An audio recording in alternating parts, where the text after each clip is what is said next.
I এদিকে এদিকে আচ্ছা বস কেন বসছিস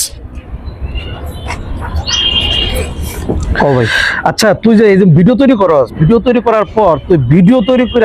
এই সব টাইপের ভিডিও করস যে ভিডিওতে বলো যে ভাই আমার ভিডিওর নিচে যদি এসে আপনি কমেন্ট করেন তাহলে আপনার হাজার হাজার ফলোয়ার পাবেন আরে বেটা ফলোয়ার পায় লাভ কি ফলোয়ার পায় লাভ কি যদি ভিডিও না দেখে অ্যাক্টিভ ফলোয়ার পাই তুই কথা জীবনে বলবি বল আর কখনো কোনো সময় দেখবো এরকম ভিডিও তৈরি করছস ভালো কাজ উপহার দিলে মানুষ এমনিতেই ভালোবাসা দিয়ে যাবো ফলো দিয়ে যাবো তোমার ফলোয়ার 30,000 40,000 50,000 ফলোয়ার ভিউ মাত্র 1-150 লাভ আছে কোনো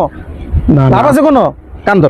কান্দর দর্শক দিক তাকায় বল আর কখনো কোনো সময় এরকম ভিডিও তৈরি করবো না আর বলবো না যে আমাকে ফলো দেন এই দেন সেই দেন ভালোবাসা দিলে ভালোবাসা পাবেন কখনো কোনো সময় বলবি বল ওই দর্শকদেরকে বল ফেসবুকে কাজ করতে হইব ফেসবুকে ভালো কাজ উপহার দিলে ফেসবুকে তোমাকে হাজার হাজার কোটি কোটি মানুষের কাছে ছড়াই দিব তুমি যদি কাজ ভালো উপহার না দাও ফেসবুক তোমাকে ছড়াই দিব তোমার ভাইরাল হইতে হইব ভালো কাজের মাধ্যমে তুমি এরকম ফলো টলো পাই লাভ আছে কোনো মানুষের লাখ লাখ ফলোয়ার থাকে ভিউ হয় না 500-1000 লাভ কি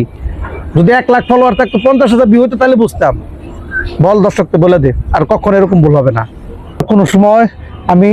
এরকম ভিডিও করে বলবো না যে আমার ভিডিওর নিচে আপনারা কমেন্ট করলে ভালোবাসা পাবেন কখনো বলবো না ভালো কাজ করে তারপরে দর্শকের মন জয় করবো